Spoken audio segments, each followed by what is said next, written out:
에덴의 두 나무라는 제목으로 여러분들과 하나님 말씀을 나누기를 소망합니다. 우리가 지난 시간까지 이런 얘기를 했습니다. 저는 지난 시간에 안식에 대한 얘기를 드렸죠.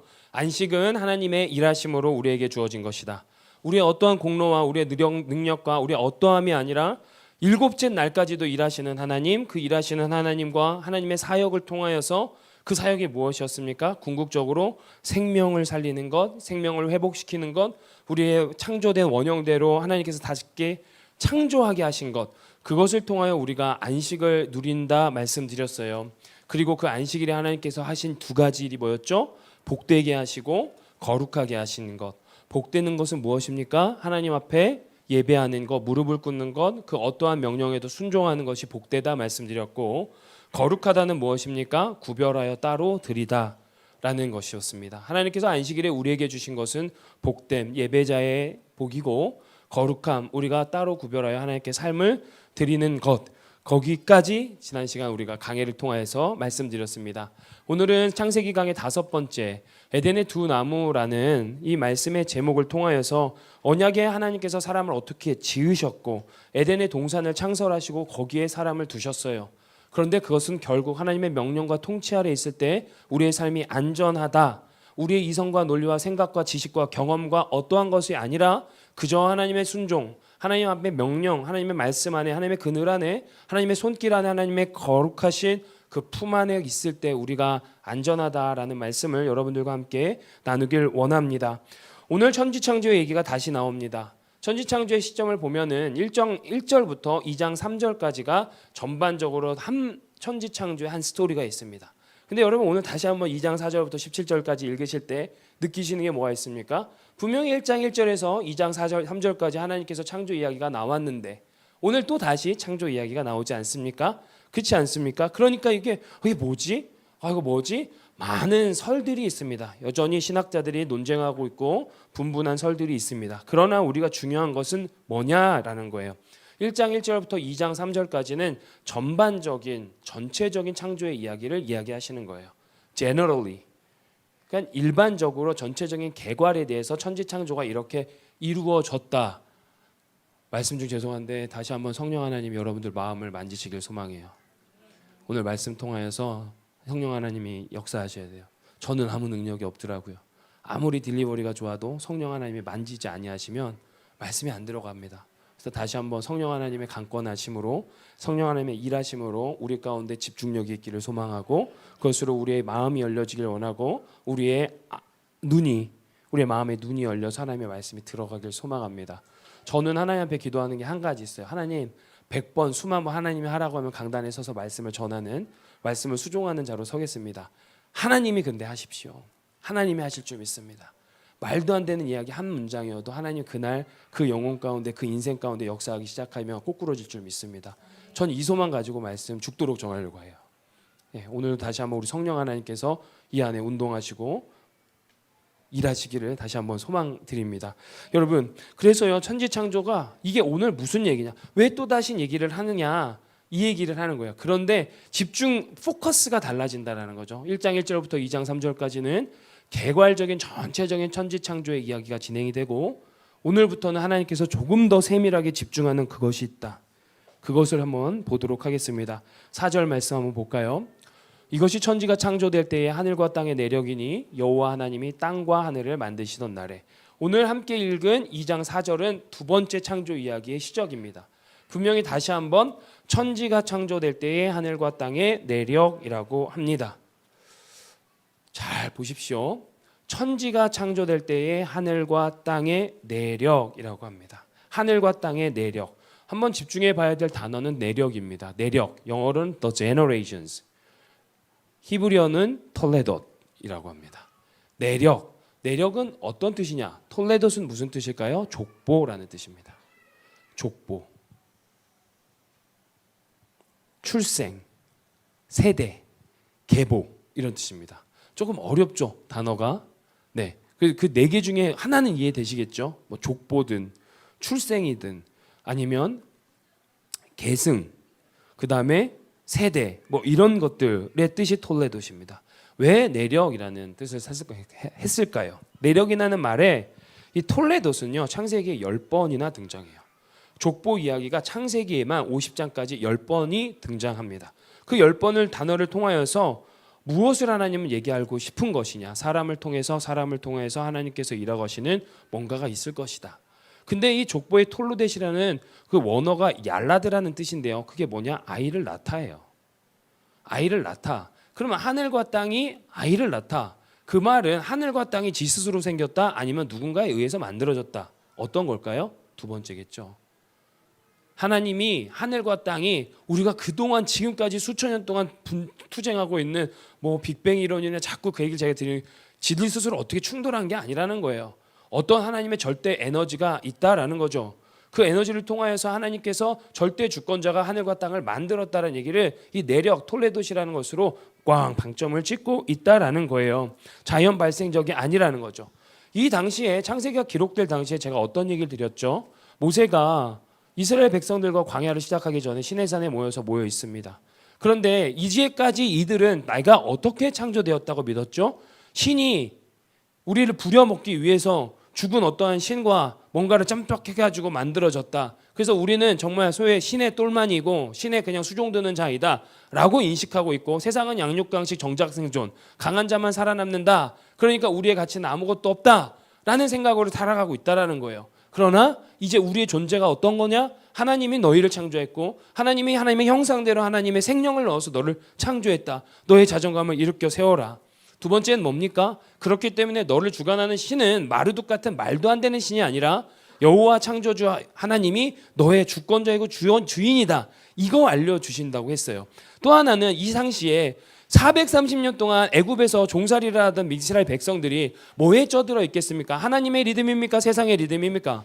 세상의 리듬에 떠들어 있습니다. 바로의 리듬과 바로의 문화에 쩌들어 있습니다. 그리고 그러니까 이 사람들은 어떻게 했냐면 피조 세계를 각자 자기의 신으로 섬기기 시작하는 거예요. 그러네 오늘 이 창세기 천지가 창조될 때의 하늘과 땅의 내력, 이 하늘과 땅은 누군가에 의해서 창조가 되었다. 결국 우리가 섬기고 있는 피조 세계의 어떤 사물들은 내가 섬겨야 될 대상이 아니라 결국 그것도 하나님께서 지은 피조물에 불과하다라는 것을 철파하시는 거예요. 다 무너뜨려라. 너의 우상을 다 무너뜨려라. 산 섬기고 나무 섬기고 바다 섬기고 돌 섬기는 너희의 말도 안 되는 우상들 다 내버려 던져라. 오직 너희가 섬겨야 되는 건 창조주 여호와 하나님이다 라는 얘기를 선포하는 겁니다. 다 피조세계인 거야. 결국 지음받은 거이다라는 거예요. 또 하나 내력이라는 것은 무엇입니까? 앞으로 이렇게 진행될다. 뒤에 있던 어떤 것들을 요약 정리하는 것이 아니라 앞으로 어떤 일이 일어날 것에 대해서는 얘기를 하는 거예요. 그러니까 하늘과 땅이 하나님께서 지으셨는데 이제 봐봐라 이 안에 어떠한 일이 일어날지. 그리고 이어지는 문장, 하늘과 땅의 내력, 하늘과 땅이 천지가 창조되었는데 이 내력이 이뤘는데 누가 창조했다고 이제 바로 나옵니까? 여호와 하나님. 보이십니까? 여호와 하나님. 그런데 우리가 그냥 지나쳐서는 안 됩니다. 1장 1절부터 2장 3절까지는 하나님, 엘로힘이라는 단어가 쓰입니다. 거짓말 아니에요. 한번 보시면 그냥 다 하나님입니다. 엘로힘은 어떤 거라고 그랬죠? 장엄명사. 하나님의 주권, 하나님의 권능, 전지전능하신 하나님께서 창조했다라는 것을 강조하는 게 엘로힘입니다. 그런데 이 엘로힘 앞에 여호와라는 단어가 붙기 시작해요. 2장과 3장은 다 하나님을 여호와 하나님이라고 호칭을 씁니다. 그럼 여호와 하나님 그냥 근거 없이 그럴까요? 우리가 성경을 볼 때 어느 것 1.1획도 하나님의 오류가 없습니다. 우연 없으신 하나님이 넣은 이유가 있다라 이거죠. 그럼 여호와 하나님은 뭐냐라는 거예요. 여호와의 뜻부터 가보자고요. 여호와는 무엇입니까? 출애굽 당시에 하나님께서 모세를 부르세요. 광야에서. 그리고 바로한테 가가지고 너의 백성들을 끌어내라고. 그럼 하라고 명하십니다. 그래서 모세가 물어보죠. 근데 가서 내가 당신을 뭐라고 설명합니까? 내가 미친 사람도 아니고 내가 광야에서 당신을 만났는데 난 어떻게 설명을 해야 됩니까? 그때 하나님이 뭐라고 그러죠? 나는 스스로 있는 자라. I am who I am 얘기하세요. 그게 야훼 아도나이인 거예요. 이스라엘 백성들은 여호와 하나님 그 여호와라는 말이 너무나 거룩하고 신성하고 너무나 찬란하고 영광스러워서 부르질 못했어요. 그래서 철자로 보면은 여호와 하나님이 어떻게 돼 있냐면은 이렇게 돼 있어요. 저게 히브리어로 읽으면 아도나이 엘로힘이에요. 근데 이 아도나이 엘로힘인데 원래 정확한 발음은 야훼예요. 야훼. 근데 이스라엘 백성들이 야훼라는 말을 못 불렀어요. 하나님이 너무나 거룩하셔서. 그걸 다른 말로 아도나이라고 부른 거예요. 영어로는 여호와라고 하죠. 여호와 하나님, 나는 스스로 있는 자다라는 거예요. 여호와 하나님, 여호와라는 그 명칭, 하나님을 수식하고 설명하는 것을 모세에게 두셨단 말이죠. 근데 그 여호와 하나님이 드러날 때 중요한 특징이 있어요. 아까도 말씀드렸지만 엘로힘은 전능하신 권능자, 주권자, 힘, 능력자에 대한 표현, 장엄하신 하나님의 능력, 이걸 나타내는 단어라면 여호와 하나님이 붙기 시작하면 뭐냐? 언약입니다. 여호와 하나님이 붙으면 언약 이겁니다. 이것만 기억하시면 돼요. 성경에요, 여호와 하나님이 몇 번 나오냐면 5321번이 나와요. 5321번 동안 여호와 하나님이 나오는데 그 여호와 하나님이 나올 때 그 대세는 뭐냐? 언약이에요. 그럼 여러분들 성경을 읽을 때 여호와 하나님이 나왔다 그러면 뭡니까? 언약. 이 말은 뭐냐? 오늘 2장 4절에 하나님 여호와 하나님께서 이 땅을 창조하셨는데 자신이 어떠한 계획을 수립하시고 그리고 그걸 수행해 가시고 그것을 완성하겠다라는 의미가 내포되어 있는 거예요. 이 땅을, 이 세상을 창조하신 이후에 사람을 지으시고 그 사람을 향하여서 어떠한 플랜이 실행되기 시작하고 그 플랜이 그대로 신실하게 이어져 가며 그것이 완성될 것을 이야기하는 게 여호와 하나님이라는 거죠. 이 관점으로 보게 되면 오늘 본문에 있어서 하나님께서 첫사람 아담에게 약속하시는 언약이 있어요. 뭐죠? 이 땅을 다스리고 경작하고 지키게 합니다. 그리고 또 직접적으로 무슨 얘기를 합니까? 선악과 따먹지 마. 그럼 너 죽어. 이게 언약이죠. 제가 월요일에 계약을 맺었잖아요. 언약이죠. 언약. 맞죠? 이게 방송이어서 액수는 말하기 힘드니까 여러분 다 아시죠? 우리가 얼마만큼의 먼슬리 렌트비를 내면 우리가 거기를 이만큼 쓰겠다. 언약이에요. 일종의. 맞지 않습니까? 언약. give and take. 너 이거 하면 나 이렇게 해. 그럼 너 이거 하면 너 이렇게 돼. 이게 언약이란 말이에요. 오늘 하나님께서 이 여호와 하나님의 말이 등장함과 동시에 언약을 보여주시는 거예요. 또 하나는 나중에 또 2장 3장을 지나면서 가정을 세우시죠. 그 가정을 통하여서 이 땅 가운데 하나님의 에덴의 모형, 천국의 모형을 이루시겠다고 언약하세요. 이런 것들을 통하여서 이제 여호와 하나님의 창세기의 첫 번째, 성경에 가장 처음으로 등장하는 여호와 하나님은 창세기 2장 4절. 네. 그때 여호와 하나님, 약속의 하나님, 하나님의 플랜, 그 플랜이 가동되었습니다. 그리고 그것이 실행되기 시작합니다. 그리고 그거는 완성될 것입니다. 이걸 관점을 가지고 우리가 좀 더 찾아봐야겠다라는 거죠. 2장, 이 4절 잘 기억해 주십시오. 나중에 오늘 결론에 이 4장이 어떻게 맺어지는지 알려드릴게요. 5절, 그래서 여호와 하나님이 땅에 비를 내리지 아니하셨고 땅을 갈 사람도 없었고 그러니까 들에는 초목이 아직 없었고 밭에는 채소가 나지 아니하였어요. 그런데 땅은 촉촉히 적셔졌다고 6절에 얘기해요. 왜요? 땅에서 이슬이 올라오니까. 맞죠? 근데 이걸 보게 되면 왜 그 창세기 기자는 여호와 하나님께서 천지를 창조하셨다. 내력은 이러하다. 라고 얘기한 다음에 5절과 6절을 보면 이 땅이 창조가 되었지만 비도 없었고 뭐가 없답니까? 땅을 갈 사람이 없었다라고 얘기합니다. 힌트는 뭐죠? 그럼 여기에 사람을 넣겠다 안 넣겠다? 넣겠다라는 거예요. 그러니까 오늘 2장 4절부터 17절까지는 하나님이 어떠한 관점으로 세밀하게 집중하는 겁니까? 땅과 사람에 대해서 집중하는 거예요. 제가 좀 아까 전에 안내드렸지만 여러분 4절 한번 보시면 첫 번째 문장 천지를 창조하시게 하늘과 땅은 내력은 이러합니다 그랬습니다. 그리고 두 번째 문장 뭡니까? 여호와 하나님이 땅과 하늘이라고 얘기해요. 순서가 바뀌지 않습니까? 재밌죠? 맨 처음에 하늘과 땅이에요. 1절부터 2장 3절까지 전체적인 개괄적인 창조의 시점에서는 하늘에 계신 하나님의 관점에서 창조가 이루어지는 게 보여져요. 그런데 2장 4절부터는 이제는 그 관점이 바뀌어서 여호와 하나님이 땅과 하늘. 그러면 뭐에 집중하겠다는 거죠? 순서 중요해요. 땅이에요. 땅에 사람을 창조하신 걸 가지고 얘기해 보겠다라는 거죠. 5절 딱 보니까 그게 있어요. 땅을 갈 사람이 없었어요. 그러면 내가 이 피조 세계를 만들고 제가 여러 번 그 말씀드렸죠. 사랑하는 사람과 살기 위해서 집도 사고 집만 사면 됩니까? 그 안에 테인트도 칠하고 도배도 하고 바닥도 깔고 그 사람을 위해서 예쁜 등도 달고 먹을 것도 갖다 놓고 뭔가 가전제품과 가구들도 놓고 침대도 놓고 다 그렇게 됐잖아요. 그거 한 이유가 뭐죠? 살려고.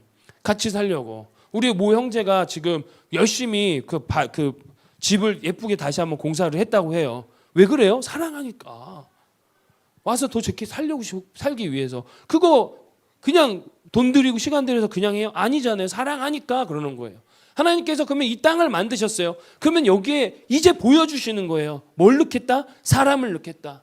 하나님의 강렬함, 하나님의 갈급함, 이 땅 가운데 사람이 필요하다라는 거예요. 하나님께서 사람을 지으시겠다라는 얘기를 하는 거죠. 그리고 진짜 흙으로 사람을 만드셨어요. 7절 볼까요? 안 드렸지만 7절 보면 하나님이 흙으로 사람을 만드셔서 그가 가운데 바람을 후하고 부르시니까 생명이 됐다 말씀하십니다. 여러분, 뭘로 만들었다고요? 흙이에요. 흙은 아담이에요. 그게 아담이에요. 그리고 사람이 뭡니까? 아담아예요. 아담, 흙. 이게 사람이에요. 하나님의 사람의 창조 사건이 너무 중요해요. 잘 해석해야 돼요. 흙은 먼지라는 개념이에요. 아담이라는 건 먼지, 티끌이라는 문제이에요. 그러면 우리 각자가 다 뭡니까? 티끌과 같은 자고 먼지와 같은 자고 흙과 같은 자예요. 우리 죽으면 다 흙으로 돌아가는 거 아시죠? 근데 더 재밌는 건 짐승들도 죽으면 흙이 돼요. 그러니까 생물체의 구성 요소가 그렇게 다르지 않아요. 그럼 결국 우리도 똑같은 동물과 아무 상관없이 별반 다른 재료가 아니라고요. 근데 거기에 뭐가 들어오는 거예요? 하나님의 호흡이 들어오긴 하니까 우리가 너무나 특별하고 독립적이고 유니크한 존재가 되는 거예요. 그러니까 착각하면 안 되라는 거예요. 사람 자체는 연약해요. 사람 자체는 정말 깨어지기 쉬워요. 사람 자체는 쓰러져요. 사람 자체한테 기댈 게 없어요. 그러니까 사람은 믿지 마세요. 그냥 사랑만 하는 거예요. 근데 여기 안에 하나님의 영이 들어가고 하나님의 생명이 들어가니까 우리가 너무 고귀한 재물. 이 세상은 자꾸 포스트 모더니즘 이후에 인간이 귀하다 얘기합니다. 인간은 너무 귀하다. 인간은 다르다. 인간은 생각하는 존재다. 그렇기 때문에 다르다. 그런데 여기에 넘어가시면 안 됩니다. 우리 자체는 귀한 것이 아닙니다. 우리 자체는 그냥 먼지일 뿐이고 버러지 같고 우리 자체는 흙과 같고 쓰레기와 같은 겁니다. 그러나 하나님의 형상을 입으니까 존재 자체가 특별해지는 거예요. 고린도전서에 그러니까 질그릇에 담은 보배가 있는 거예요. 흙과 같고 먼지 같은 여러분들 가운데 예수 그리스도의 영이 담겨지니까 귀한 거예요. 다시 한번 인사하세요. 여러분, 당신은 정말 소중합니다. 이제 아시겠어요? 왜 소중한지? 제가 왜 소중하다고 얘기하는지 아시겠습니까? 우리는 별거 아니에요. 그런데 소중해요. 좋은 집에 사신다고 소중하지 않아요. 네. 재력이 있어서 헌금 좀 내실 것 같은 분들이 제가 막 이렇게 잘해주길 바라신다면 미래의 성도님들 꿈 깨십시오. 네, 그럼 시작도 안 합니다. 어떤 좀 힘이 있어가지고 뭐 좀 잘해줄 수 있을 거라고 생각하고 할 거라면 꿈 깨십시오. 안 합니다. 똑같습니다. 좋은 집에 타고 좋은 차 타고 돈 많고 좀 예쁘고 내가 좀 똑똑하다고 해서 특별하고 존귀한 게 아니라는 거예요. 결국 하나예요. 먼지예요. 티끌이에요. 하나님 관점에서 보면 다 거기서 도찐 개찐이에요. 잘났으면 얼마나 잘났고 돈 많으면 얼마나 잘났고 또 내가 얼마나 능력이 있으면 얼마나 능력이 있고 죄송하지만 얼마나 살았으면 또 얼마나 살았고 다 똑같아요. 그렇기 때문에 제가 계속 당신은 소중합니다. 당신은 귀합니다 얘기하는 거예요. 상관없어요. 그러나 여기에서 우리의 자존감을 챙겨야 되는 거예요. 그런데 우리 가운데 하나님이 생명을 넣으시니까 우리가 얼마나 존귀한 자가 되었는지 하나님이 우리를 얼마나 사랑하는 자로 만드셨는지 이거 알면 지치지 않습니다. 사장에 눌리지 마시라고요. 직장 가서 사장 직급 높다고 제발 눌리지 마세요. 젊은이들이요. 당신은 사장보다 존귀합니다. 아멘. 네, 그런 거란 말이에요. 그러면 뭘 배워야 돼요? 겸손함. 자존감 챙김과 함께 겸손함 배우는 거예요. 문명이 아무리 발달해도 2006년에 테슬라 그 사장이 누구죠? 머스크가 아놀드 슈왈제네거를 딱 불렀어요. 어떤 경납고에. 그리고 나서 무슨 스포츠카를 해가지고 태웠어요. 근데 진짜 1.9초 만에 제로백이 나오는 거예요. 그 영상을 보는데 아무리 문명이 발달하고 테슬라 뭐 이제는 좀 있으면은 뭐 별걸 다 나오겠죠? 이 아이폰도 마찬가지 않습니까? 이 아이폰도요. 이 아이폰도 제가 아이폰 맨 처음 나올 때 너무 선명하게 기억하고 있거든요. 극강의 핸드폰이래요. 그런데도 끝도 없이 발전하고 있지 않습니까? 이 문명 아무리 발달해도 결국 사람은 흙이에요. 결국 사람은 흙으로 가는 거예요. 아무리 내가 족적을 남겼다 하더라도 우리는 흙으로 돌아가는 존재. 그렇기 때문에 사람 속에 하나님이 주신 형상, 하나님의 성품, 우리 속에 담긴 하나님의 그 아름다운 영광과 지혜가 찐이라는 거죠. 그거 챙기면 됩니다. 그렇기 때문에 우리는 겸손하면 돼요. 우리는 겸손하는 거예요. 나는 아무것도 아닙니다. 나는 주님 없으면 안 됩니다. 나는 아무것도 아닙니다. 전적으로 하나님께 의탁하는, 하나님의 은혜와 사랑에 의탁하면 됩니다 하는 마음으로 우리 살아가는 여러분 되시길 주님의 이름으로 축복합니다. 우리 이어서 그래서 8절을 볼까요? 여호와 하나님이 이제 사람을 창조하시고 동방의 에덴에 뭐를? 동산을 창설하셨다 합니다. 그리고 그 지으신 사람 누구요? 아담을 거기 두셨다 합니다. 이렇게 얘기해요. 에덴 동산 찾으려고 지금도 고고학자들이 막 발굴하고 다닙니다. 예전에 대세는 이라크 쪽이었어요. 근데 이제 바뀌었어요. 이란. 근데 여기도 아닌가벼. 이렇게 하고 있어요 지금. 하나님이 에덴 동산을 감추셨어요. 하나님이 감추신 건 못 찾아요. 네. 왜 하나님이 감추신 걸 굳이 알려 하나? 네. 어쨌든 하나님의 에덴 동산. 근데요, 이 에덴 동산을 창설할 때 이 창설하다를 우리가 직역해야 돼요. 영어로 보십시오. The Lord God planted라고 써요. planted. 뭐예요? 나무를 심다. 가든에 나무를 심다. 아니면 포도원이나 좋은 과수원을 만들다라는 뜻이에요. 첫 번째 의미가.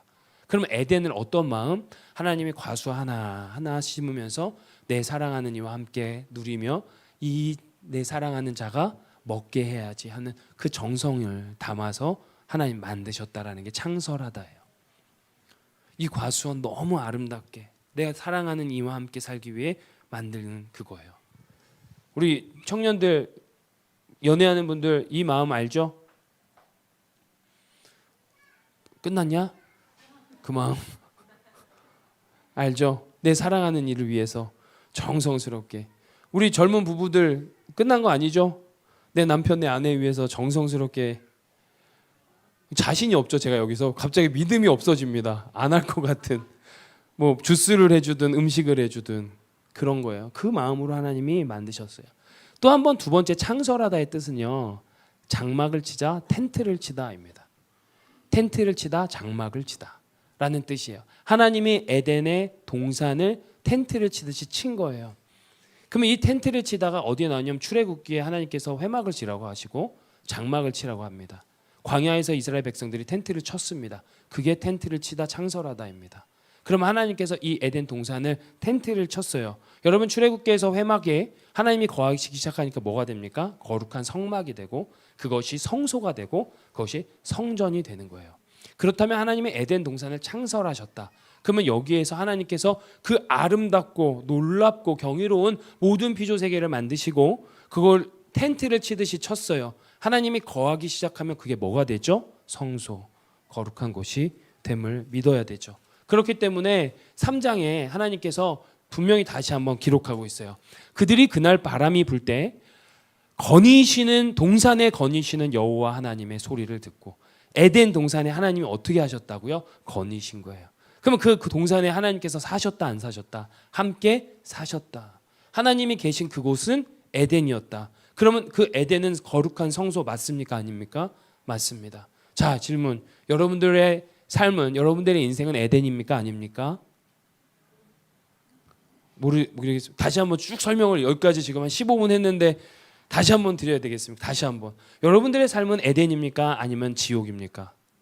에덴입니다. 이걸 믿으십시오. 왜냐? 하나님이 우리의 삶 가운데 동행하시고 하나님이 내 삶 가운데 거니시고 하나님이 우리 가운데 손잡고 함께 걸어가시는데, 그러면 이미 우리의 예수 그리스도를 만난 이상 우리의 삶은 에덴으로 회복되었습니까? 안 됐습니까? 회복으로 됐고 완전하게 온전한 에덴으로 회복의 과정이 가고 있다라는 거예요. 그래서 요한복음 강의할 때 여러분들한테 그 얘기를 드렸죠. 우리의 영생이 어느 한 시점, 미래의 시점에 그때부터 시작되는 게 아니라 지금 내가 예수를 만난 그 시점부터 나는 하나님의 나라를 누리고 있다. 여러분들은 하나님의 나라를 누리고 있습니까? 여러분들은 진짜 에덴을 누리고 있습니까? 에덴이라는 건 히브리어로 에덴입니다. 우리가 아는 건 에덴은 영어도 에덴이지만 히브리어도 에덴입니다. 에덴의 뜻은 기쁨과 복락입니다.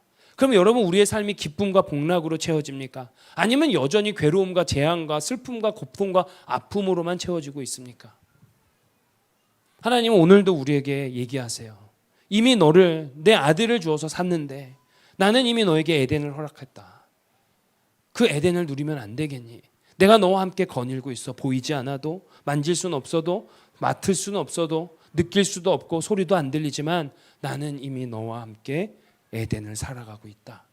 그렇기 때문에 기도의 응답 어떤 거라고요? 평강 주시는 방향. 하나님의 음성 들리지 않아도 내가 기도하고 결정할 때 나에게 평강 주시는 그 길이 하나님이 나와 함께 하시는 길이라는 걸 확신하면 되는 거예요. 예, 이것 때문에 하나님께서 그렇게 가고 있는 거죠. 하나님이 그리고 사람을 두셨다라고 해요. 하나님이 사람을 거기에 두셨다라는 거예요. 하나님이 에덴 그 아담을 거기에 두셨다라고 해요. 두셨다라는 것은 제가 기억날지 모르지만 하나님이 사람을 지으시고 생육하고 번성하여 땅에 충만하라, 땅을 정복하라, 다스리라 했어요. 이게 뭐라고 그랬죠? 왕권의 부여. 왕권을 주셨어요. 다스리는 왕권을, 권한을 주셨어요. 두셨다라는 것은 왕권의 부여. 두 번째, 하나님을 섬기게 하는 거, 제사장적인 직분을 주시는 거죠. 첫사람 아담에게 창세기 1장과 2장을 통해서 우리가 발견하는 기능과 역할은 첫 번째 왕권. 하나님이 가지고 계신 그 왕권을 만드신 피조세계 다 네 거야. 너 사랑하니까 너가 마음대로 다스리고 너가 마음대로 정복해. 두 번째는 두셨다라고 했을 때 경작하다. 그리고 지켜라라고 하십니다. 경작하다는 뜻은 work입니다. 일하다. 그 work의 원어를 들으면 섬기다입니다. 섬기다의 원뜻은 뭔지 아세요? 예배하다예요. 하나님을 예배하다. 제사장이 어떤 역할을 하죠? 제사를 드리는 역할을 하죠. 그리고 성막을 지키고 성막을 섬기는 일을 제사장이 하죠. 그러니까 첫사람 아담에게 주신 하나님의 권한은 왕권이었고 제사장의 권한이었습니다. 제사장의 영성을 회복하십시오. 하나님이 이미 우리에게 주셨어요. 제가 금요일에도 말씀드렸죠. 은혜에 반응하는 것은 첫 번째 제사장의 영성을 구하는 겁니다. 하나님을 예배하는 예배자의 영성을 여러분들 구하고 그것이 충만하여지기를 소망합니다. 예배를 최우선 순위로 하면 이건 제 말이 아니에요. 여러분 정말 예배 소홀히 여기지 않고 최선을 다해서 목숨 다해서 삶을 다해서 해보십시오. 그러면 인생이 성공합니다. 직장에 문제가 있습니까? 물질의 문제, 관계의 문제, 여러 가지 건강의 문제가 있습니까? 그거 위해서 많이 노력하는 거 좋습니다. 그 좋지 아니라고 말하는 건 아닙니다. 그러나 거기에 예배가 빠지면 어쩌면 헛될 수 있습니다. 복 받으라고 예배 잘 드리라는 게 아닙니다. 하나님이 우리의 모든 것 되시기 때문에 그 하나님과의 관계만 잘 설정을 하면 하나님이 내 필요를 다 아시니 내 필요를 채우실 거라는 그 믿음의 근거를 하라는 말씀입니다. 그렇기 때문에 예배에 충실하시라는 거예요. 예배에 정말 목숨을 거시고 예배에 진짜 하나님 앞에 가는 거예요. 결국 그 기쁨과 복락의 그 아담에게 하나님께서 왕권과 제사장권을 주셨는데 다 깨지죠. 왜요? 죄 때문에. 그게 뭐예요? 신락원이고요. 그러니까 결국 에덴은 참 애증이에요. 너무나 그 에덴의 원형은 너무나 아름답고 찬란한데 그 에덴에서 참 가슴 아픈 일이 시작되는 거예요. 거기에서 인간의 모든 문제가 발생이 돼요. 지금 우리의 삶 가운데 있는 모든 부정적인 언어와 단어가 거기서 나오는 거예요. 인간의 갈급함과 갈증은 거기서 나오는 거예요. 에덴에서. 계속 살펴보겠습니다. 9절입니다. 여호와 하나님이 그 땅에서 보기에 아름답고 먹기에 좋은 나무가 나게 하시니 동산 가운데는 뭐와 생명나무와 선악을 알게 하는 나무도 있더라. 자, 이제 우리는 정말 정점을 향해서 오늘 가고 있습니다. 그 동산에 하나님이 나무를 주셨는데 이 말씀에 특이하게 두 가지의 특별한 나무가 있음을 보게 됩니다. 그게 뭐죠? 하나는 생명나무, 그리고 선악을 알게 하는 나무. 이게 오늘의 되게 중요한 부분이에요.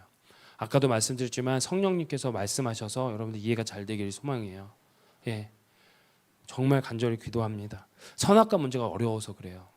선악과 문제가 정말 어렵습니다. 조금 생각 좀 하신다는 분들은, 조금 내가 지식 좀 있고 내가 좀 논리적이라는 분들은 이런 질문 할 수 있어요. 아니, 하나님이 그렇게 나를 사랑하시는데 굳이 선악과를 두어가지고 이 재앙과 이렇게 이 짓을 하게 되는 거야? 뭐 이런 질문 할 수 있지 않겠습니까? 그렇잖아요. 아니 하나님 우리 그렇게 사랑하시면 보십시오. 여러분 아이들 키울 때 위험한 거 그 앞에 두고 나서 아이들이 그거 딱 건들거나 이거 너 하면 안 돼? 그럼 옆에서 뭐라고 그래요? 그걸 왜 거기다 둬? 그냥 치워. 하지 말라 하지 말고. 이런 관점 있잖아요. 그럼 선악과도 하나님이 사랑하시면 그냥 안 주면 되지. 왜 그거 줘서 이렇게 날 힘들게 하고 우리를 어렵게 합니까? 라고 하죠. 어려워요. 되게 어려워요. 근데 이런 거 있잖아요. 성경에 말씀하지 않은 거는 왜 굳이 알려고 그래요? 성경에 말하는 것도 다 모르는데. 근데 하나는 확실한 건 선악과 문제를 통해서 하나님 우리의 관계의 얘기를 하시는 거예요. 하나님 우리 가운데 언약의 얘기를 하신다는 거, 그건 확실해요. 오늘 이 선악과 문제를 통하여서 저는 다시 한번 여러분 좀 이해가 되셨으면 좋겠어요. 어떤 번역은 동산 가운데를 in the garden이라고 해요. 그건 동산 안에. 근데 그 번역은 조금 애매해요. 오늘 우리의 번역을 보면 뭐라고 얘기하면 in the midst of garden이에요. 하나님께서 그 가든 한가운데 the tree, 그 나무, 어떤 나무? 생명을 주는 나무, the tree of life. 그 나무 하나, 그리고 and the tree, 또 다른 나무 하나가 주어졌다라는 거예요. 근데 우리가 선악과가 틀린 말이에요. 어떤 게 정확하냐면 선과 악을 알게 하는 나무. 이게 정확한 말이에요. 선과 악을 알게 하는 나무. 그럼 이거 왜 여기 이렇게 중요하다라는 거죠. 수많은 나무가 있지 않겠습니까? 여러분 세상에 몇 그루의 나무가 있죠? 여기 밖에 지금 저는 여기 나무들이 보이는데 이 나무가 세상에 얼만큼 인피니티예요. 무제한이지 않습니까? 못 세요 나무. 근데 그 수많은 나무에 대한 어떠한 언급도 없지. 오늘 하나님은 이 가든 안에 딱 두 개 얘기를 합니다. 첫 번째 그 나무, 생명나무, 또 하나는 선악을 알게 하는 나무. 이 두 개 그만큼 중요하다라는 거죠. 모든 나무들은 그 사랑하는 그 사람 아담에게 모든 걸 다 하나님이 따먹으라고 해요. 임의로 너 맘대로 다 따먹어. 다 따먹어. 그거는 그 삶을 영위하기 위한 방법이었어요. 그 과실을 먹으면서 살아갈 수 있게 하는 거예요. 그런데 특별히 생명나무는 무엇이냐? 너에게 생명을 주고 너에게 생명의 근원이고 너에게 그 생명을 창조한 자가 나이다라는 걸 알려주시기 위한 상징인 거예요. 생명의 수여자가 여호와 하나님, 언약의 하나님임을 알려주기 위해서 생명나무예요. 신학적으로 하면은 이게 신약 시대에 가서 생명나무는 예수 그리스도를 상징합니다. 우리가 요한복음 강의하면서 제가 그랬죠. 예수님이 생명의 떡이고 양에게 생명을 주기 위해 오셨고 더 풍성하게 하기 위함이라고. 그리고 예수님이 뭐라고 하시죠? 나에게 와라. 목마르지 않게 해주겠다. 마르지 않는 샘을 너에게 주겠다. 진짜 너희가 죽지 않을 거다. 나한테 와서 나를 마시고 먹어라 얘기하셨죠. 그 생명나무는 결국 예수 그리스도를 상징하고 있습니다. 인류는 그렇기 때문에 생명나무로부터 모든 생명을 공급받아야 되는 게 맞습니다. 하나님이 인류를 창조하시고 계획하고 설계하신 거는 모든 사람들은 생명나무, 즉 예수 그리스도께 나와서 그 예수 그리스도께서 우리에게 주시는 그 생명, 그 예수 그리스도께서 주시는 생수, 우리 예수 그리스도께서 주시는 모든 것을 받아 누리게 하게 설계가 되었다라는 거예요. 그게 인간 창조의 설계예요. 이걸 생명나무를 통해서 하나님이 알려주시는 거예요. 그리고 그거를 금하지 않고 마음껏 먹어라. 그러니까 예수님 앞에 와서 마음껏 누리시라고요. 마음껏 누리시라고요. 또 귀가 닳도록 제가 이제 5월 말까지 얘기할 때 기도 마찬가지예요. 제가 5월에 특별 기도를 선포합니다. 그리고 안 되시는 분들은 저희가 이거 만들어 드릴 겁니다. 그래서 그거라도 읽으십시오 하는 겁니다. 왜냐? 예수 그리스도께 와서 그 은혜를 얻어 먹으라는 거예요. 받아 드시라는 거예요. 앉아서 고민하고 괴로워하고 근심하지 마시고 그 순간의 기도를 통해서 예수님 앞에. 기도가 뭐예요? 하나님한테 맡겨준 거 찾아먹는 거예요. 기도는요, 하나님께 맡긴 걸 내가 찾아먹는 거예요. 그게 기도예요, 여러분. 야고보서에 하나님이 뭐래요? 미쁘시다고 그랬어요. 야고보서에. 히브리서에도 뭐라고 그랬어요? 하나님은 미쁘시다고 그랬어요. 그게 뭐라고 그랬죠? 이거밖에 해줄 게 없어서. 마치 가만히 앉아서 너 그거 필요해? 내가 줄게. 그게 미쁘다예요. 기도 그러니까 하라는 얘기예요. 왜 하나님한테 받아먹지 못하고 의심하고 근심하고 괴로워하고 그걸 힘들어하냐고요. 기도하시라는 거예요. 자녀를 위해서 기도하라고요. 기도 우리가 그룹 모임할 때 우리가 꼭 기억하셔야 됩니다. 당신 기도 제목이 뭡니다. 이렇게 얘기하면 여러분 이 잘 정리하면 저는 여러분들 위해서 기도하는 존재이지만 저는 또 한편으로는 여러분들은 기도 안 하고 나만 기도시키는 존재는 아니라는 거예요. 이거 정확히 하셔야 돼요. 목회자한테 제가 기도 제목이 있어요? 네, 뭐 그러면 뭐 애들 건강하고요, 뭐 집 잘 되고요, 이렇게 되는데 마치 무당 만나서 돈 몇 푼 주고 부적받듯이, 마치 주지 스님 같은 사람들 만나가지고 몇 푼 공양하고 그 기도 받듯이, 이거 아니에요. 기도는요, 내가 해야 돼요. 내가.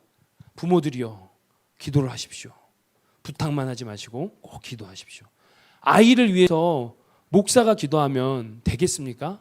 아니죠. 목사와 리더도 기도하지만 진짜 중요한 건 부모가 기도해야 돼요. 진짜 애들은 내가 내 힘으로 안 돼요. 청년들이요, 당신들이 기도를 하셔야 됩니다. 그렇기 때문에 제가 5월 한 달은 기도를 선포할 겁니다. 예, 그 기도의 자리에 오십시오. 기도의 자리에 만약에 못 온다, 그러면 여러분들의 삶의 자리에서 무릎을 꿇으십시오. 그래서 영적인 아간이 되지 마십시오. 진짜 중요합니다. 생명나무로 와서 그 생명나무 하나님이 임으로 먹으라고 하는데 왜 못 찾아 먹냐고요. 있는데, 복이 여기 있는데 와서 하나님께 기도하면 되는데 왜 그 기도 안 하냐 이거예요. 하나님 분명히 생명나무를 먹으라 했어요. 예수 그리스도께 와서 그 생명을 받으라 했어요. 받으십시오. 믿고 받으십시오. 주신다 하지 않습니까? 기도해 보십시오. 그래서 갑시다. 조금 더 구체적으로 말씀드리면, 우리가 이전하는 가장 큰 이유가 뭡니까? 우리 교회의 비전 중에 하나가 우리 2세대를 세우기 위해서 어마어마한 재정을 투입할 겁니다. 그게 이유입니다. 우리는 안 가도 됩니다. 왜냐하면 보십시오, 아직 빈자리 있지 않습니까? 근데 저기를 이전하는 이유는 아이들 때문입니다. 여러분들 편하려고 하는 건 2순위 3순위입니다. 그러면 아이들 때문에 간단 말이에요.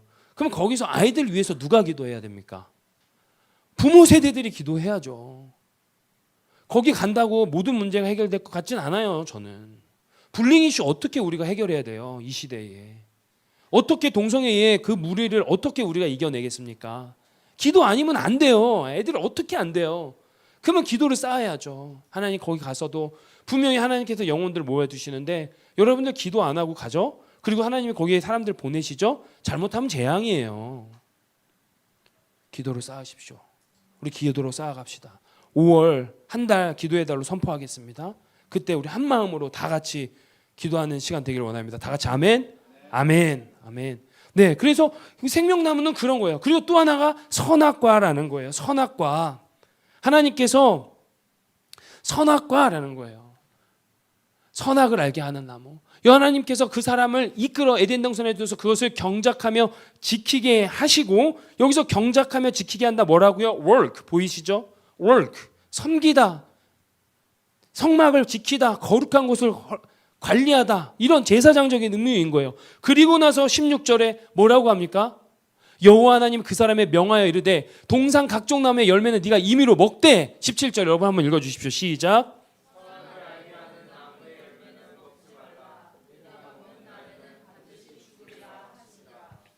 선악을 알게 하는 나무는 먹지 말라, 반드시 죽으리라. 여기 원어를 보잖아요. 반드시 죽으리가 아니에요. 그냥 죽고 죽는다 이렇게 돼 있어요. 네가 먹는 날에는 죽고 죽는다. 반복은 뭡니까? 강조.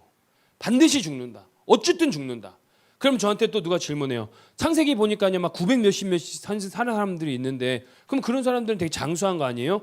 아니, 결국 죽었잖아요. 결국 죽어요. 사람은 결국 죽습니다. 하나님이 죽게 했어요. 근데 이 선악을 알게 한 나무가 의미가 뭐냐라는 거예요. 여러분, 이 선악을 알게 한다는 것이 뭐냐면, 창조 시점에서 그 사람 아담을 창조했을 때 그 아담은 선과 악을 구별할 필요가 없지 않겠습니까? 그냥 여호와 하나님만 있으면 선하지 않습니까? 그러니까 이 선과 악을 아는 존재는 유일히 누구면 됩니까? 여호와 하나님이면 되는 거예요. 그런데 이 선과 악을 알려고 한다, 선과 악을 알려고 한다라고 하면은 이게 이제 얘기가 달라지는 거예요. 계산이 달라지는 거예요. 히브리 사람들이 선과 악을 얘기하는 건 윤리적인 얘기를 하는 게 아니에요.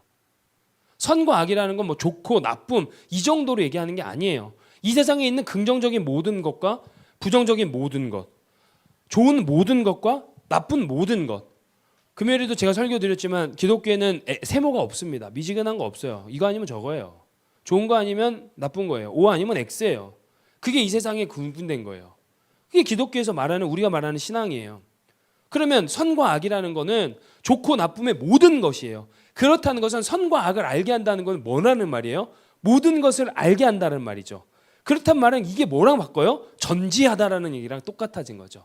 전지라는 거는 모든 온전전정의 알지자를 써요. 전지. We know everything. 이거 누구만 아십니까? 이거 하나님만이에요. 그런데 사람이 선과 악을 알게 된다는 건 뭐가 된다는 거예요? 결국은 하나님이 내가 되겠다. 이 지긋지긋한 죄성이 시작되는 거죠. 이 이후에도 바벨탑 사건이 올라와서 하나님 되려고 가고 있고, 노아의 시대도 사람들이 지가 하나님 되려고 하다가 물로 심판당하고, 지금도 여전히 여러분 예외가 아니지 않습니까? 내 삶의 주인은 나예요 라고 얘기하고 있지 않냐고요. 솔직해집시다. 어떤 성격과 기질은 저는요 뭐 이렇게 유명한 사람 안 돼도 돼요. 저는 뭐 그렇게 뭐 안 해도 돼. 이런 사람들 있잖아요. 또 누구는 되게 유명해지고 싶은 사람들도 있고, 뭐 왓찌됐간에 소셜라이징이 되냐 안 되냐의 문제는 아무것도 아니지만 중요한 건 여러분들 각자 인생에 있어서 생각해 보시라고요. 각자 인생에 있어서 그 누구도 내가 뭐 이렇게 살아도 괜찮아요. 전 괜찮아요. 전 이 정도 살다가 죽을래요. 하더라도 내 인생 안으로 들어오면 나는 내 인생의 주인이 되고 싶은 거거든요. 나는 내 인생에 내가 내 인생 마음대로 하고 싶은 거거든요. 그게 선악을 알게 하는 나무를 먹게 되는 행위랑 똑같다는 거예요. 그렇게 되니까 내가 허락하신 내 인생을 하나님을 의지하지 않고 나의 의지로 가려고 하는 거죠. 하나님이 우리를 창조하신 목적이 뭡니까? 하나님이 우리와 동행하시면서 우리를 보호하시고 지키시고 우리의 한계를 뛰어넘어서 그 위에 능력을 주시길 원하시고, 아멘. 이게 우리를 향하신 하나님의 뜻인데 그거를 어떻게 하는 거예요? 다 무시하는 거예요. 다 무시하겠다라는 거예요. 얄팍한 지식으로 내가 조금 알게 돼서 내가 필요한 모든 거, 내가 이 땅에 살아가는 거 내가 지혜롭게 분별할 수 있고, 내가 이게 어떤 게 좋고 나쁜 거고 어떤 게 긍정적이고 부정적인 거 내가 다 아니까 하나님 간섭하지 마세요. 내가 일하러 갑니다. 여러분 우리 가운데도 이런 모습 얼마나 많습니까? 하나님이 이거 경계하시는 거예요. 선악과의 이 의미는 결국 우리의 창조된 원리가 무엇이고 하나님이 우리 가운데 왜 우리를 만드셨고 하나님이 우리가 원하시는 게 무엇인지 그거 제대로 알게 하기 위해서 주신 게 선악과라는 거예요. 선악을 알게 하는 남은 표현은 그런 거란 말이죠. 비유를 하나 해드릴까요? 아브라함이 자신의 아들 누구죠? 이삭의 그 철을 구하기 위해서 먼 동네까지 친척이 있는 곳에 보내지 않습니까? 그래서 리브가를 데려오려고 해요. 그래서 그 종이 가서 자초지종을 다 설명합니다. 근데 그 동네 어른인 라반과 부두엘이 나와요. 라반과 부두엘이 뭐라고 얘기합니까? 이 일이 여호와께로 말미암았으니 우리는 가부를 말할 수 없노라 이렇게 얘기해요. 자, 이것이 일종의 전체적인 걸 설명하는 선악을 얘기하는 얘기인데 영어로 보겠습니다. We cannot speak to you bad or good. 이게 뭡니까? 나는 bad or good 뭐죠? 악한 것과 선한 것을 얘기할 수 없다. 그리고 나서 뭐예요? The thing has come from the Lord. 이 모든 것이 어디에서 왔다? 여호와께로 왔다. 이 말을 보면서 우리는 발견할 수 있는 거예요. 선악을 안다라는 것은 모든 것을 안다라는 뜻이죠.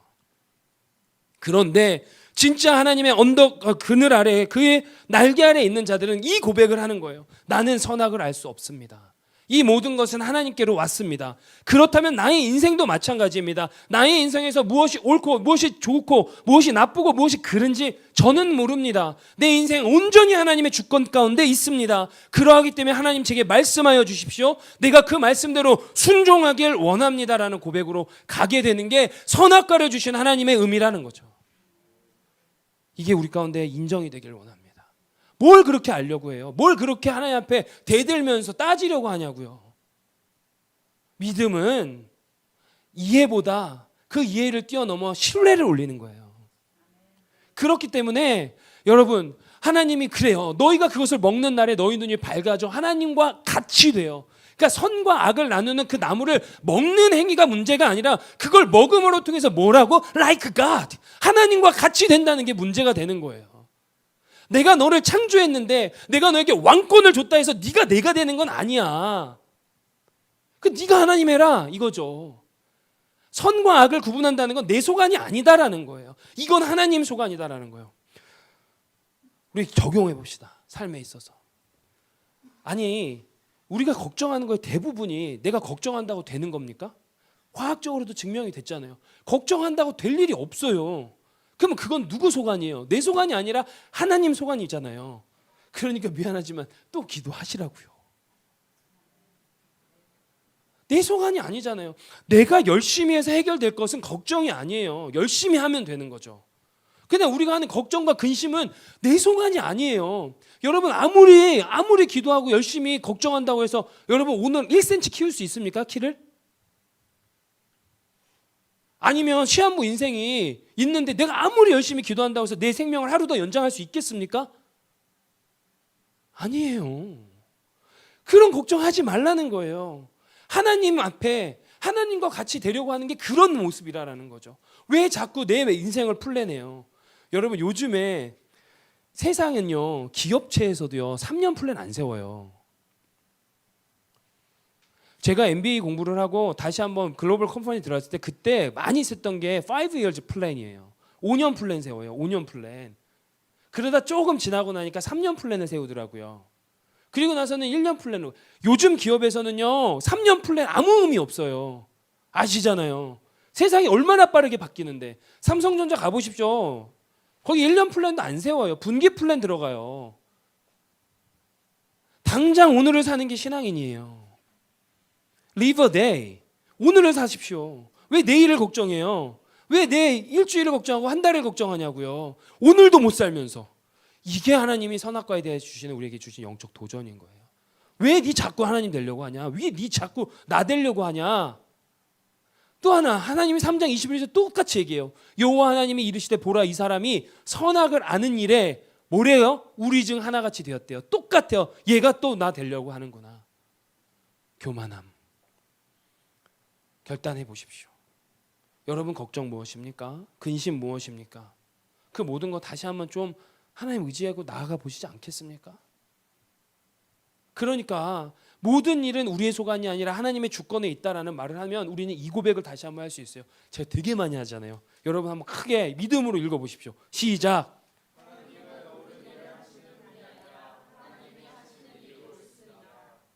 아멘. 믿습니까? 하나님은요 옳은 일을 하시는 분이 아니에요. 하나님 자체가 선이에요. 하나님이 하시는 모든 일이 옳습니다. 따지지 마시고 이거 믿음 달라고 고백해 보시면 지금 내 상황은 내가 이해하지 못하고 용납도 안 되고 납득도 안 되는 상황이지만 하나님 제게 믿음 주시면 하나님 언제나 옳다는 거 믿고 고백할 때에 언젠가 하나님께서 세우시는 on time, on his time 그의 정확한 시간에 하나님이 나를 선하게 인도하실 걸 믿습니다. 로마서에서 고백하지 않습니까? 하나님을 사랑하는 자 곧 그 뜻대로 부르심을 입은 자들은 모든 것이 합력하여 뭐를 이룹니까? 선. 이 선이 하나님의 선이에요. 그거 인정하고 가기를 원해요. 힘받고 가십시오. 선악과의 문제로 정죄를 드리려고 하는 게 아닙니다. 하나님같이 되려 하지 않는 마음, 그 마음이 우리를 안전하게 합니다. 자, 그럼 이제 정리합니다. 이렇게 해서 선악과를 결국 선악과 악을 그 따먹는 일을 버리면서 하나님께서 아담을 내쫓고 에덴의 문을 닫아버렸어요. 그러면서 우리 가운데 죽음, 어둠, 영역, 폭력, 살인 모든 부정적인 단어가 이 땅 가운데 들어오게 됩니다. 그러하기 때문에 하나님 말씀에 순종하냐 안 하느냐가 우리의 생사 이탈권이 있는 거라는 거죠. 근데 하나님 여기서 포기하셨나요? 아니라는 거죠. 하나님이 거하시는 거룩한 성소를 파괴했기 때문에 쫓아낼 수밖에 없었어요. 하나님은 너무 거룩하시니까 더 이상 같이 거할 수는 없었어요. 그래서 인간은 에덴의 모형인 우리가 다 향방 없이 어디론가 계속 합니다. 얼마를 더 모으시면 편안하겠습니까? 몇 평짜리 몇 스퀘어핏짜리 집에 가면 몇 평이면 되겠습니까? 무슨 차를 타면 내가 좀 편안하겠습니까? 계속 우리는 끝도 없는 갈급함 가운데 살아가게 됩니다. 그런 가운데 우리가 아무 가망도 없고 희망도 없는 가운데 하나님께서 예수 그리스도를 사람의 후손이 되게 하셔서 보내셔서 구원의 역사를 이루어내시는 거예요. 그러니까 아까 제가 4절 잘 기억하라고 말씀드렸죠. 이것이 천지가 창조될 때에 하늘과 땅에 뭐라고요? 내력. 이게 뭐라고 그랬다고요? 족보. 톨레돗. 하나님께서 이 하늘과 땅의 내력 톨레돗을 창세기 시점에 몇 개 뒀다고요? 10개. 그 톨레돗은 족보. 무엇입니까? 사람이 누구를 낳고 누가 누구를 낳고 누가 누구를 낳고. 그래서 사람의 후손인 다윗의 후손이 되어서 이 땅 가운데 예수 그리스도를 보내시기로 계획하심. 이사야 46장 10절, 하나님이 시초부터 종말을 알렸다 했습니다. 오늘 본문 가운데도 우리는 그걸 보게 됩니다. 하나님이 이 내력, 톨레도 있다는 것은 결국 예수 그리스도를 통해, 사람의 후손을 통해, 계보를 통하여, 출생을 통하여, 아이를 낳고 낳음을 통하여 예수 그리스도를 보내어 내가 다시 이 에덴을 회복할 것임을 벌써 얘기하고 계시는 것이죠. 믿으시길 소망합니다. 세상이 손가락질해도 새하늘과 새 땅은 온전히 이 교회 공동체 안에 이루어짐을 믿습니다. 여기가 에덴이에요. 여기가 새하늘 새 땅이에요. 하나님 거하시니까. 그리고 계시록은 종말 시점, 그 찬란한 끝이 어떤 건지 얘기합니다. 그가 수정같이 맑은 생명수의 강을 내게 보이니 하나님과 및 어린 양의 보좌로부터 나와서, 다음 넘겨주십시오. 길 가운데로 흐르더라. 광 좌우에 생명나무가 있어 12가지 열매를 맺되 달마다 그 열매를 맺고 그 나무 잎사귀들은 만국을 치료하기 위하여 섰더라. 아멘, 할렐루야. 생명수의 강이 어린 양의 보좌로부터 막 나와요. 여러분, 오늘 제가 안 다뤄드렸지만 2장의 중간의 내용 보면 4개의 강이 흐른다고 얘기하셨죠. 그거는 복이 이 땅 가운데 편만하여짐을 얘기하는 거예요. 쉽게 얘기하면, 그렇다면 하나님의 생명수의 강이 흘러나가서 사람이 치유되고 회복된다는 걸 우리의 시점으로 바꾸면 복음의 전파, 교회의 선교, 전도라는 얘기예요. 하나님의 복음이 온 땅 가운데 편만하게 되어서 그 복음을 받아들인 자가 회복이 되고 생명을 얻게 되고 능력을 얻게 된다는 거죠. 그 2장에 있는 창세기의 4개의 강의 모습이 계시록 마지막 22장의 모습에 그대로 다시 재현되고 있습니다. 어린 양으로부터 생명수가 흘러나와 길 가운데로 흐르더라. 강 좌우에 다시금 생명나무가 있어. 그 생명나무를 받는 자들은 치유의 역사가 일어난다라는 거죠. 아멘. 이것이 하나님의 선교예요. 이것이 하나님의 복음이 온 세상에 덮이는 거예요. 여호와 하나님이 아브라함을 통하여서 내가 너를 통하여서 온 민족을 이루고 복의 근원이 된다 하시는 그 말씀에 성취되는 거예요. 아무쪼록 오늘 성령 하나님께서 우리의 마음을 만지시길 소망합니다. 결국 결론은, 그렇다면 우리의 인간은 하나님의 통치와 명령에 순종할 때 가장 행복함을 결론 지을 수 있겠습니다. 그것이 첫사람의 문제는 아니었습니다. 자꾸 하나님이 되려고 하는 문제는 지금 우리 가운데 있습니다. 사실 오늘도 우리는 하나님과 같이 되고자 합니다. 겉으로는 아니라 하지만 거짓말하지 마십시오. 저도 마찬가지고 다 내 생각에는으로 가득 차 있는 게 우리의 머리입니다. 그러나 오늘 하나님은 말씀하십니다. 우리가 가장 행복할 땐 하나님의 통치와 명령에 순종할 때 가장 행복합니다. 말씀 앞으로 나오십시오. 기도 앞으로 나오십시오. 그래야 하나님의 뜻을 알고 하나님의 명령을 알고 거기에 순종할 수 있습니다. 그렇지 않으면 불행합니다. 미안합니다. 방법이 없습니다. 말씀과 기도, 본질의 회개밖에 없습니다. 여러분 나으십시오. 교만한 생각이 불쑥불쑥 튀어나오는 거에 대해서 정죄감을 갖지 마시고 그 생각이 드러날 때마다 말씀과 기도로 나오십시오. 불안감이 마음 가운데 계속 불어나고 두려움과 공포가 일어날 때 그걸 그대로 방치하지 마시고 하나님의 말씀과 기도 앞에 나와서 하나님의 통치와 명령 가운데 계십시오. 순종할 때 가장 행복합니다. 돈의 권력이 절대적이지 않습니다. 사람이 전부가 아닙니다. 그 어떤 것도 영원하지 않습니다. 하나님의 명령과 통치 아래 순종할 때 우리는 행복함을 믿으셔야 합니다. 그래서 말씀과 기도 가운데 집중하셔야 합니다. 무릎으로라도 기어서 나와 주셔야 합니다. 이거는 제가 우리 교회 좀 부흥시키려고 돈 좀 많이 벌어서 헌금 좀 채우려고 하는 말이 절대 아니라 진짜 여러분들의 사랑하는 하나님의 음성을 그냥 수종 듣는 것뿐입니다. 하나님의 음성에 진짜 한번 기울여 보십시오. 말씀과 기도로 나오라 하시는 그 하나님의 말씀에, 생명나무인 나한테 와서 받아 먹으라 하는 그 말씀에, 내 그늘 아래 거하라 하는 그 말씀에 저를 통하여 하나님은 사용하신 것뿐입니다. 내 생각이 아니라 하나님의 마음입니다. 이 마음 여러분 받기를 소망합니다. 깨어날지어다 은혜에 반응하십시오. 최종 조건이자이신 하나님 앞에 거하시며 돌아오는 한 주도 하나님의 그늘 아래 거하시는 행복한 삶 되시기를 주님의 이름으로 축복합니다.